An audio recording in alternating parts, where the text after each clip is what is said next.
it's part of a church and I go to church. And then only 18% actually became part of a campaign, of a candidate. So the political involvement is not really there. For most of respondents, for most of women, civic engagement equals voting during elections. Only 17% say they were a member of a civic or community volunteer group. And this is probably, the reason this is probably so is the women would say, because we're busy doing the chores at home, we're busy taking care of our children, we're busy with cleaning the house and doing the laundry. We don't have any more time to do extracurriculars. And yeah, a similar percentage, 17%, wrote commentary or reacted or took time to share their thoughts on internet sites. So what does this tell us? We have perceptions, we have stereotypes, but I think what this survey does is really supply us with actual hard data, empirical data. So we're seeing that very clearly there is a disconnect between reality, what women are saying, this is what it should be. It is different from what they're actually doing on a day-to-day basis. Stereotypes still persist insofar as roles and actions are concerned. Third, the traditional roles are still there. Even if both men and women say that no, these tasks should be equally shared, in reality, it's still the women who take on these tasks and do the day-to-day chores.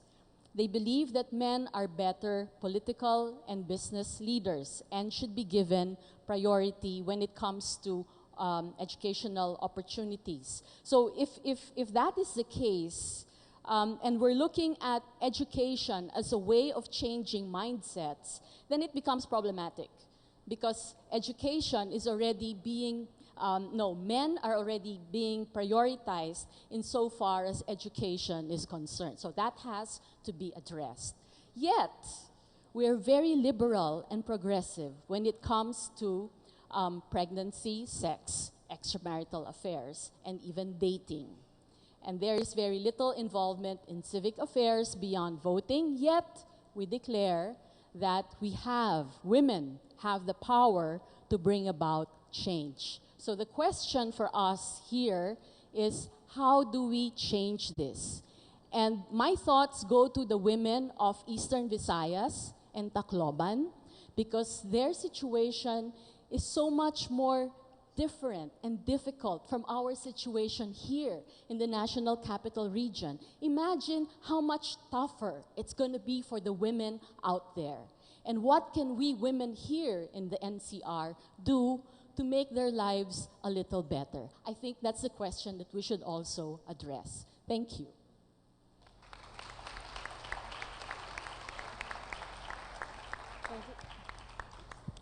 Thank you very much, Chai, for taking us through those survey results.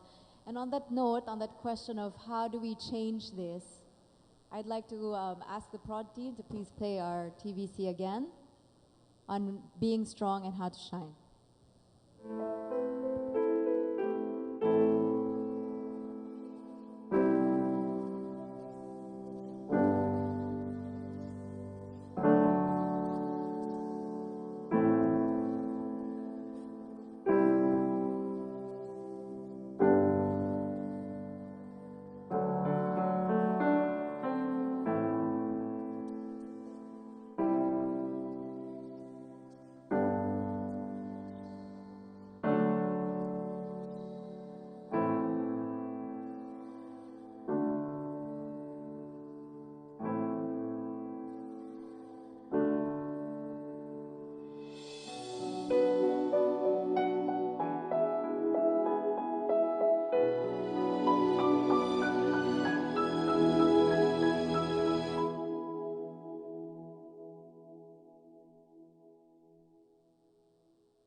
shouldn't let labels hold us back. But as we saw in that presentation and in that survey, there is a large disconnect in terms of labels. What are stereotypes? What are acceptable for what women and men should be doing versus what they think they should be doing? There was a huge disconnect there. But there's some good news as well. Okay. There's more openness when it comes to social aspects. Okay, for women, I'm sure a lot of the men liked it when they said that the women now are open to paying the bill, half the time at least. But there was still a push in other aspects, most notably in areas of leadership, and connected to that, areas of education and participation in government or places of influence. These are still the gaps that we need to address, and I think that maybe in the absence of education or as a supplement to education, we also need role models to show us how to do it, to show us how to lead the way, how to break through labels. And I'm going to talk to these women here and ask them to react to those survey results. But before I do that, this is an open conversation. So for those of you who have questions and comments, you can tweet them in with the hashtag #WhipIt. And our prod team will be able to pick that up and feed it to us here so we can answer them or react to them. First, I'm going to go to that survey result on education. 65% of Filipinos believe that it's more important for men to finish a university education. Feli, as president of and co-founder of the Chinese International School, let's talk about the impact of such a perception on empowerment and on us. Well, I mean, education really, also begins in the home. And I really think that there's such an ingrained stereotype or roles that we place our children into. And I mean, even I would be guilty of falling into that. The moment you find out you have a girl, you paint the room pink, you buy them dolls, you buy them cooking sets. You would never gift a 5-year-old, 7-year-old, daughter, or if you attend a birthday party, I wouldn't buy a Nerf gun. I wouldn't buy a remote control helicopter. I wouldn't buy the DIY, plane set. So in a way, I think it begins with that education that we're feeding them as children. So we grow up with that, and that blends with such the cultural aspect in the Philippines, where again, boys are given such importance. I mean, I have a lot of great girlfriends, and they feel less of a wife if they have, let's say, 3 girls, and they always have that look like, I have 3 girls. When someone asks, so how many children do you have? And they feel ashamed to admit that they don't have a boy. So it goes again with that cultural issue. And I think a third element that really shapes why we're seeing this figure is also because we are a matriarchal society. And being women, we are always giving, we're always sacrificing, we're the ones caring, we're the ones nurturing. And when push comes to shove, we'll say, okay, we'll let the man have it, because that is our programming as women. I'll share with you a little small incident with our son. He was, I think at that time, 6 years old, and then I have 2 younger daughters. And my husband came back once and had this huge bandage behind his leg, and he was explaining, and the kids were so shocked. He said, yeah, Dad came from, the emergency room. I was shooting, and, I made an error by not watching the reptile, and it bit me in my calf, and the cameraman wasn't so smart and started pulling the reptile, which was a big mistake, and so the wound, the laceration became so big, and the wound was so deep. And he said, stop, don't pull the reptile. So finally the reptile let go, but there was just so much blood. They rushed him to the ER. He came home, he was hobbling, and there was a big bandage on his calf. And the kids all crowded around. This was dinner time, and my son goes, Dad, what happened to you? And the girls were like, Papa, are you okay? And they were all listening, and Dad started explaining. Then after 30 seconds, and the girls were like, oh, Papa, you have a boo-boo. Should we give it a kiss, you know? And my son, Jose, goes, so, you're okay, right? You're okay? And of course, my husband goes, yeah, I'm fine. Okay, if you're okay, that's good. And he just walks away. And my husband couldn't even finish the story. So again, I don't know if it's the makeup that men are really like that. If you're fine, then you're fine. And women, again, like what Carrie was saying, we're pakiramera. We want to know. Tell us the story, you know. So it's those elements, I think. There is also a balance in being, you know, the way that men and women are differences complement one another. So for Kim, there was someone like, okay, high five, fist pump. You've got a wound on your leg. That's like a badge of honor. Go, Dad, you know. But the girls are also complimenting that the need to care for the pain and the anguish of, wow, a laceration on your leg. Carrie, I'm going to ask you in leadership positions, because education and the education that you get has an impact on you know, the kind of leadership position you can attain. How can we make this kind of work for us? This may be a perception that we can turn around and work for us. Well, I don't disagree that, you know, education is of course a big thing, but I think there's a huge shift also that's happened in many industries in business, whether in IT or different businesses, where, you know, it's employers or leaders just, you know, look at competence, and I think, you know, that's super important, because it also helps the thinking and the mindset on, you know, it doesn't, education doesn't begins and ends in school, and you can work for, and hard work still has a lot to do with where you get in life. exactly, and I think it's whether you're male or female, your achievement and your achievement is really just could only be limited by, you know, your where you really want to take your career. Mm-hmm. So, and it has nothing to do. A big part of it, I think, is it's the societal shift of perception that men and women are just, you know, are just equal. So education obviously matters, but I think in today's society, it's really about it's really about competence. Yeah. It's exactly also what you said in your Hall of Fame quote outside, where you say that as we move forward, gender becomes less important, but it's more about capacity and capability. Now, on that note, on the workplace, there was a finding that said 54% of women believe that women who work tend to be pushy.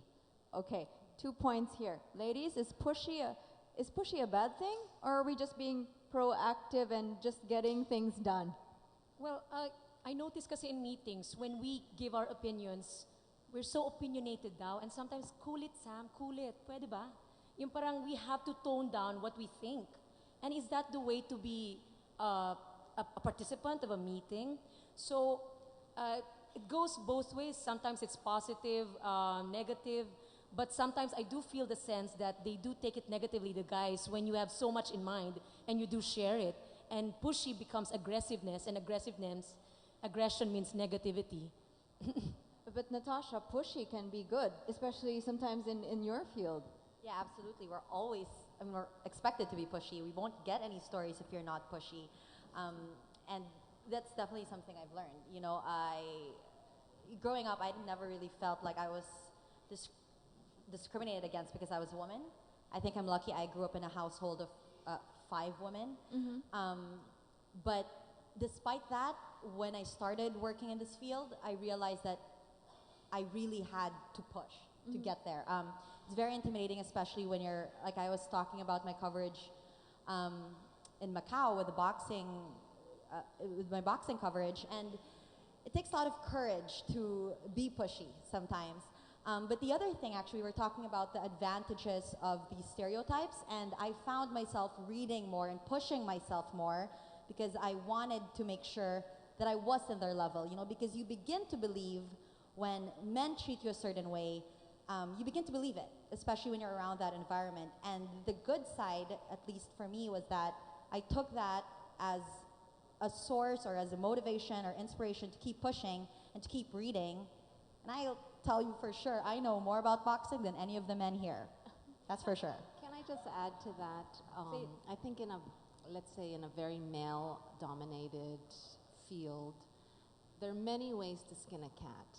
So I was very pushy, I was very aggressive, but I would use my boss and had him around my finger, and I would get my way by having him push what I wanted. So I was always the, you know, the sweet, nice, you know, civilized lady that I was supposed to be. So I think there's also nothing wrong about working it a different way. Exactly, working it a different way. We were talking about this. You get more bees with honey than with vinegar, right? So there's something to be said about being nice, being charming, which we women are all very good at, right? To get our way or to get things done. Can I say something on that point? I think it also depends, right? Because when I'm covering politics, you can't be sweet and charming. You can't try to talk to a politician, a male politician, and try to be sweet and charming because they're going to take it a different way. So you have to be pushy. It's almost like in my field, the pushier you are, the more they respect you because they say, okay, this woman's serious. You know, she's here for work. But if you come in and try to kind of charm your way through, not only are the other reporters going to start talking, but the politicians aren't going to respect you either. Because they know, especially, male politicians, you know, they're so used to getting their way, and you're trying to deal with power, you kind of also have to be pushy. So I guess it's different, like, it depends on the field. Knowing what hat to put on and when, right? That's also another way to break through little barriers or labels. But the other point that I thought was interesting about this perception, 54% of women believe that women who work tend to be pushy. So this is actually coming from other women. Gee, I'm going to throw this to you. Do you sometimes feel that a lot of the criticism or stereotyping comes from women? Absolutely. I think I grew up in a household where my mom was a single mom. So she had to assert herself because she was the only one working. And so I think growing up, being raised by a single mom, I have the mindset that no one is going to make something happen for you unless you do it for yourself. And yet other women also tend to be like, oh, but she's so, you know, she doesn't take no for an answer. She's so pushy. She's so, but it really has to also do with your upbringing. And it does start with family life. My daughter, who's 8 right now, she's really into Ninja Turtles. And she's 8 years old, she doesn't want the dolls, she wants all the nunchucks and all the, and I'm like, okay girl, if that's what you want, go for it, you know? So it's also starting as a parent not being, my son likes to wear pink, you know, and I'm like, okay, I guess it's cool, go ahead, you know? Because if they see you as a parent going, yeah, but that's too girly, or stop crying, you're being such a girl, then you're already, you know, set up that foundation in the future for them to look at that gender bias. So yes, it does start at the home, and being raised by people that teach you to be assertive will obviously rub off on you as you grow older. The change that we want to see starts with us, within ourselves, and also when we teach our friends, and our children. The other thing, this is what I wanted to bring up as well. 70% of men think that women need to downplay their personality to be accepted. And this one, we were talking about this backstage, and we had quite a discussion on this. And I was telling the ladies, and I'll share with the audience.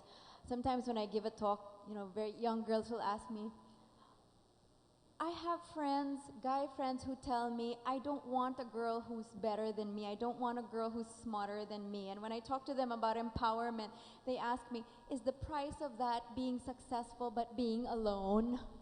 And Miss Anna, is it really going to be worth it? Well, I'm not exactly the poster girl for relationships when it comes to that. But I will ask the ladies here, we had an interesting discussion. Do we need to dumb ourselves down or to tone down our personalities to be accepted? I'm going to start with a little anecdote here. Kim is very open about saying that Feli was so out of his league. Okay? So out of his league. And he was very intimidated by her. But nonetheless, he set forth, such fortitude, set forth to conquer her heart by doing what? Taking her around Metro Manila in a Vespa. And that was, he said, the way he swept her off her feet. Literally, Metro Manila streets were never so romantic until I heard this story.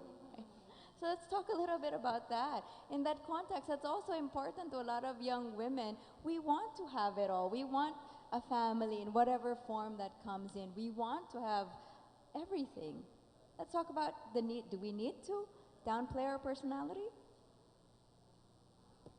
Well, it depends on the situation. I think for me, it has to come that you have to be who you are to really make a point. I mean,